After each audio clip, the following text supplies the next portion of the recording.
Ọba Omowe AbdulRasheed Abayomi Banjo Olokinne ti lọ́jọ́ Ijebu. Kábíyèsí kílẹ̀ wá ṣe ní bàbá Àbẹ̀ní. Àwọn tí wọ́n jáde nílé ìwé olùkọ́ apá kìíní tí wọ́n ń pè ní Taisolaarin College of Education tó dẹ̀ ti di Tísíkírù Adétọ̀nà College of Education Science and Technology ni wọ́n ń ṣe 30 years tí wọ́n kúrò nílé ìwé. Wọ́n dẹ̀ wo gbogbo iṣẹ́ tá à ń ṣe nílùú wa lórí education. Wọ́n láwọn fẹ́ fi àmì ẹ̀yẹ dá wa lọ́lá. Òun la wá gbà yẹn. Ẹ kú oríire náà kábíyèsí. Ṣé mo dúpẹ́. Ẹ fi ẹ̀mí ìmoore yín hàn sí àwọn tó fún yín ní àmì ẹ̀yẹ. Ní orúkọ Ojowo Traditional Council àti family mi, mo dúpẹ́ lọ́pọ̀lọpọ̀ lọ́wọ́ àwọn akẹ́kọ̀ọ́ jáde ilé ìwé olùkọ́ni apá kìíní tí wọ́n wà nílé ìwé láti 1991 sí 1994 tí wọ́n fi àmì ẹ̀yẹ Pillar of Education dá wa lọ́lá.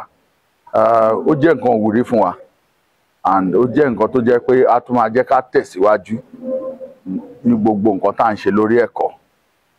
Àmọ́ lóore, a dẹ̀ dúpẹ́ lọ́wọ́ wọn. Mo dẹ̀ dúpẹ́ lọ́wọ́ àwọn bàbá gbogbo àwọn lóyè àtàwọn ọmọọba tí wọ́n tẹ̀lé mi wá láti Ìjẹ̀bú torí gbogbo wa jọ ń ṣèjọba ni. Ẹ dẹ̀ mọ̀ pé kíkan ò ń dágbó ṣe. A dúpẹ́ lọ́wọ́ gbogbo wọn. Ẹ ṣé àjọṣe pẹ́pẹ́. Ẹ fèrè kábíyèsí. Ẹ ṣé o. Àdélébárí, àrìnàkórí, àkòyà ibi.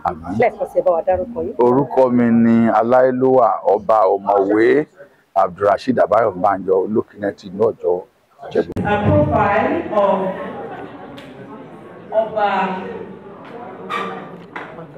Dr.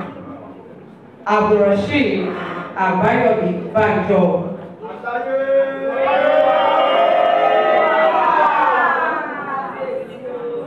For the honorary award, Aláyélúwà Ọba AbdulRasheed Abayomi Banjo was born on September 20, 1970, and attended Christ Apostolic Church School, Ijebu Grammar School,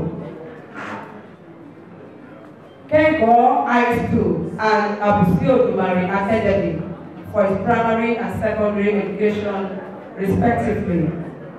And that is from our hometown, the great town Ijebu. It's time for school certificate examination and passed with 5 distinctions and 4 credits in 1988, University of Agriculture, now Federal University of Agriculture, Abayomi, Funab, where he studied agricultural economics and farm management, graduating with 2nd class upper division in 1998. Oba AbdulRasheed Abayomi Banjo was actively involved with school politics. Hence, he was the 3rd executive president of Association of Agricultural Economic Students and also a member of Students Representative Council. That is the region Funab.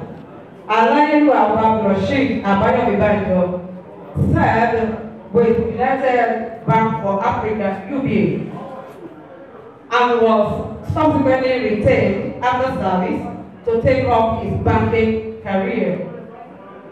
A very result-oriented individual, and in his subsequent move to Shoni Bank, now EcoBank, and later to FCMB, where he rose to the level of Southwest Regional Director in public sector banking.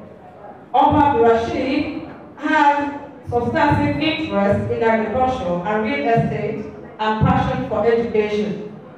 He holds a master's degree in economics, master's in business administration from Banjo University and the State University, respectively. And one of the class 2024 PhD graduate students from Babcock University, Edition. His PhD specialization is energy economics.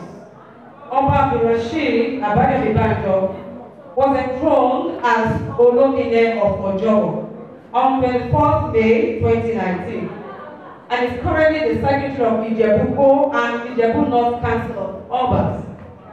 Since his enthronement, Oba AbdulRasheed Abayomi Banjo has no one in doubt as with special interest in education, as the Holy Liberation through year organization of quiz competition for primary and post-primary schools in Ijebu North local government confirmed. AbdulRasheed Abayomi Banjo is a fellow of Chartered Institute of Marketing of Nigeria and Institute of Data Processing Management of Nigeria. He is happily married to Omowe Banjo, and the marriage is blessed with children. Thank you for